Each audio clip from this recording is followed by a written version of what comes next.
Vamos a continuar revisando la magna obra Moralia del gran filósofo griego Plutarco de Queronea. En este caso el texto titulado Cómo percibir los propios progresos en la virtud, que está en el tomo 1 de esta obra Moralia. Plutarco habla de aquellos que se acercan a la filosofía o a la sabiduría, no necesariamente para mejorar sus almas o ser mejores.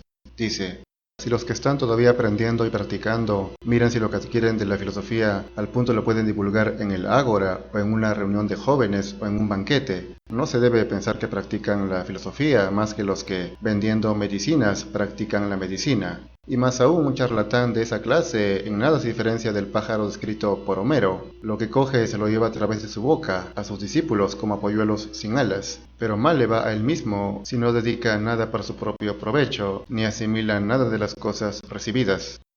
Muchos se acercan a la filosofía, sobre todo jóvenes, para llamar la atención, para contársela a los demás, para decírsela a otros, más que para aprender ellos mismos. Es decir, no la usan para hacerse mejores o para cometer menos errores, sino para darla a conocer a los demás, lo cual no es el objetivo principal, obviamente, en la filosofía. Y además se espera que quien la dé a conocer justamente sea la persona que la practique más o que sea más fiel a la filosofía, no alguien que solo la está aprendiendo o estudiando incluso de memoria para enseñarla a otros. No se puede pretender enseñar filosofía solo de palabra, sino que debe ser sobre todo de obra, de actos.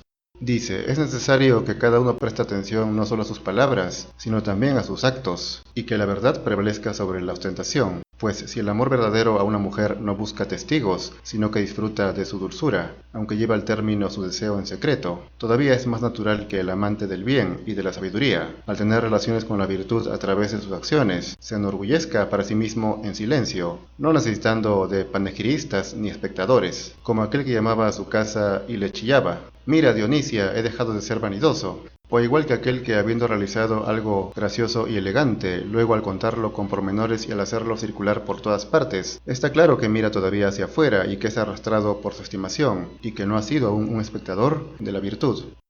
Ciertamente uno debe aprender algo, no para jactarse frente a otros, sino que lo más importante es que uno mismo se dé cuenta que le está sirviendo, que está progresando, que está mejorando. Debe bastar con eso, con alimentar el espíritu. Continúa.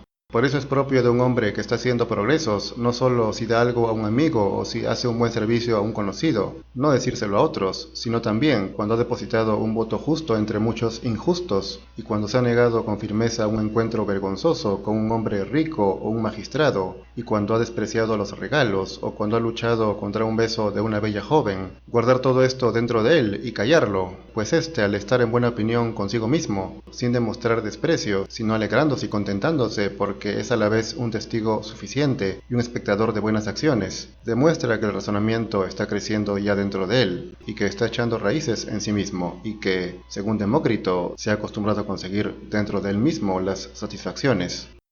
Precisamente es lo más valioso del progreso espiritual, que uno mismo se sienta satisfecho, que esté contento, que esté conforme con lo que está haciendo, con sus progresos, con sus mejoras en su alma. El mismo hecho de que no necesite contárselo a nadie, publicarlo, es una prueba de que en realidad, sinceramente, está mejorando.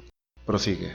De la misma manera también entre los jóvenes que quieren estudiar filosofía, los que están más vacíos y carecen de peso tienen valor y apariencia exterior, andadura y semblante llenos de desdén e indiferencia y lo desprecian todo. Pero cuando comienzan a llenarse y recoger el fruto de los discursos filosóficos, se desprenden de su altanería y ostentación, y dejando de enorgullecerse por su barba y por su capa raída de filósofo, pasan su práctica a su alma, emplean su crítica mordaz y amarga sobre todo consigo mismos, y son más afables en su trato con los demás. No usurpan para ellos mismos, como antes, el nombre de la filosofía y la fama de estudiar filosofía, ni se dan a sí mismos el nombre de filósofos, sino que uno que fuera llamado con ese título por otro, si es un joven de talento, respondería con una sonrisa, por así decirlo, y lleno de rubor.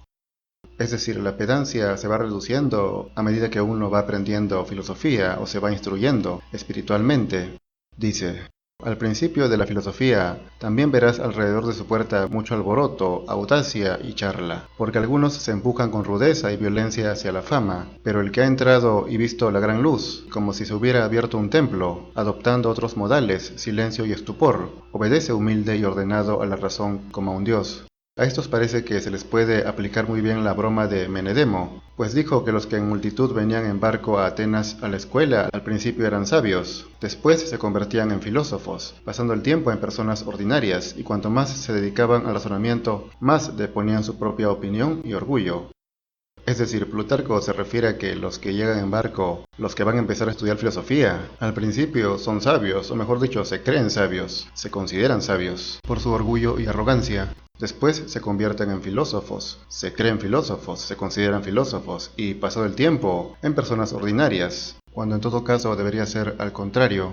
Hay que saber que en la jerarquía dada ya por los antiguos, Platón, por ejemplo, había dicho pues que sabios casi no hay o es casi imposible para un ser humano ser un sabio. En cambio, un ser humano sí puede ser un filósofo. Entonces la jerarquía era arriba está la sabiduría, en el centro la filosofía y abajo el nivel ordinario. Entonces por eso aquí dice pues que al principio, según el orgullo que tiene cada uno o la valoración que se da a cada uno, al principio todos son sabios, después se vuelven filósofos. O sea, cuando uno ya estudia y es menos ignorante, ya no se considera tan sabio. Entonces, por lo tanto, ya sería como un filósofo. Y después pasa más tiempo y se da cuenta pues que lo que sabe y que lo que hace es muy poco para ser considerado incluso filósofo. O sea, que le falta mucho para ser siquiera filósofo. Con las justas puede ser una persona ordinaria, como dice aquí. O sea, una persona casi normal, quizás un poco mejor que alguien normal. Es lo que uno, en realidad, si aprende bien, si se instruye bien, aprendería con el tiempo. Dejaría de considerarse como alguien que sabe mucho y sería consciente de su ignorancia.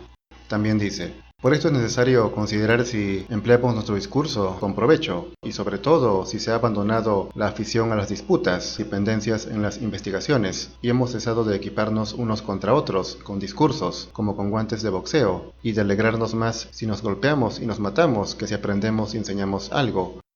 Es sabido también pues que muchos usan la filosofía para polemizar o para debatir como lo dicen.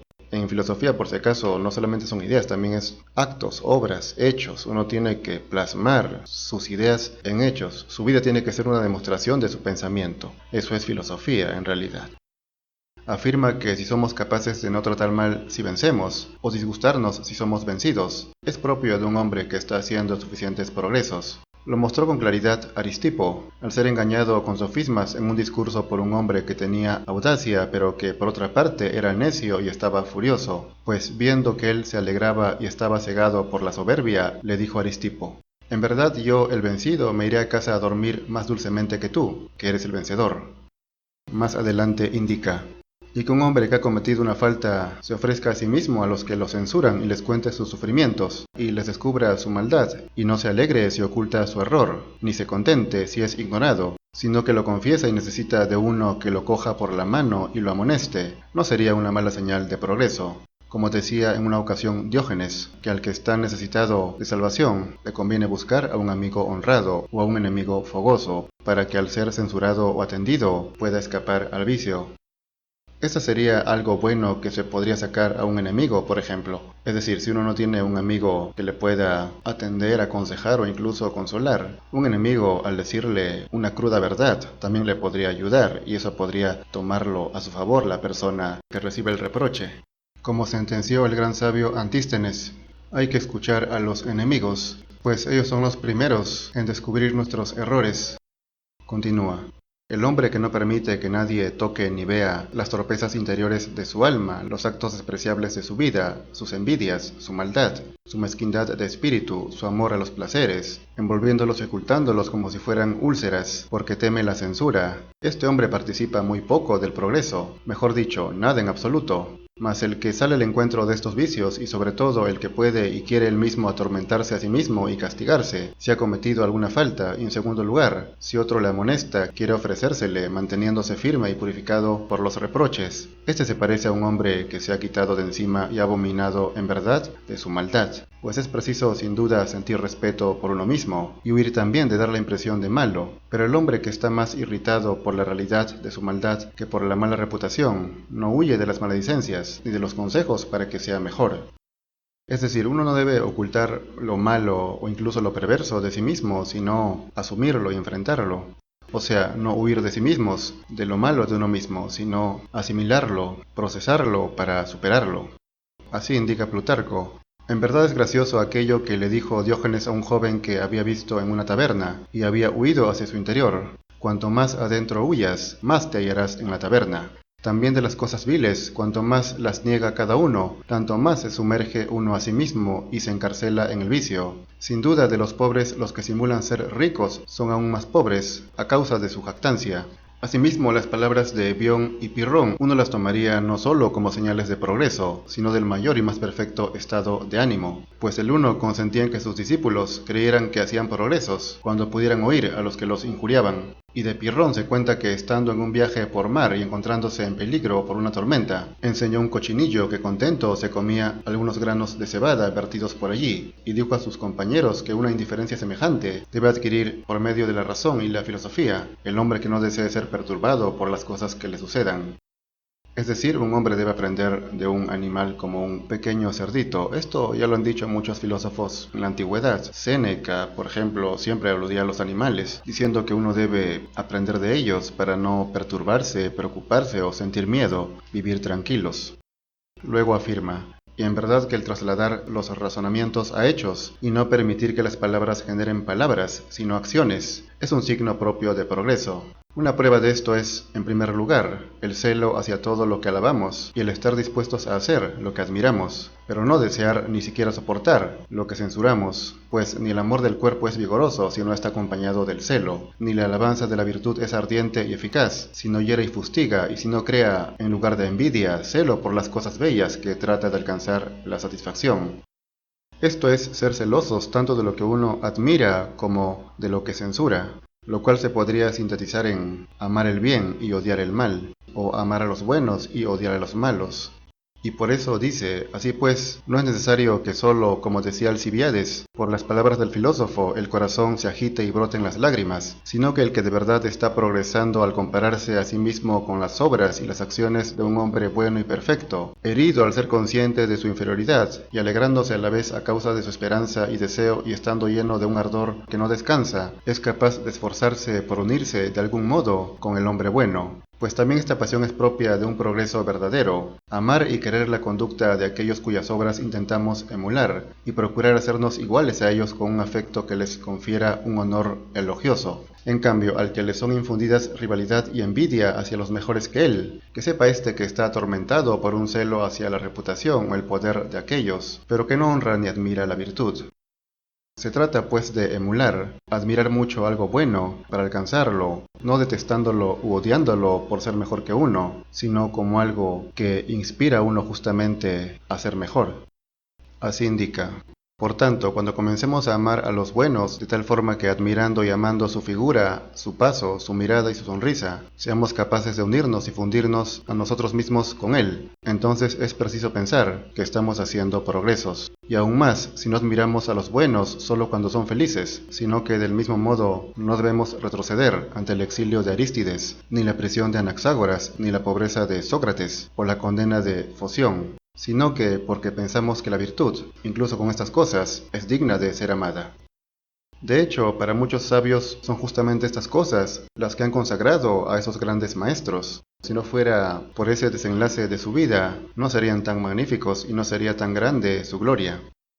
Por último, da un gran consejo Plutarco cuando dice: para aquellos que van a iniciar algún negocio o tomar posesión de un cargo o usan de la suerte, es ya una práctica común el poner delante de sus ojos a los hombres que han sido en realidad buenos y pensar: ¿cómo habría hecho esto Platón? ¿Qué habría hecho Epaminondas? ¿Cómo se habrían comportado Licurgo o Agesilao? Arreglándose a sí mismos y ajustando sus propios hábitos, como ante un espejo, o censurando su lenguaje indecoroso y resistiendo a alguna pasión. Pero la reflexión y el recuerdo de los hombres buenos, presentándose enseguida y reanimando a los que progresan, los mantiene íntegros y sin caerse en todas las pasiones y en todas las dificultades. Por tanto, que para ti sea también esto una señal propia del hombre que está avanzando hacia la virtud.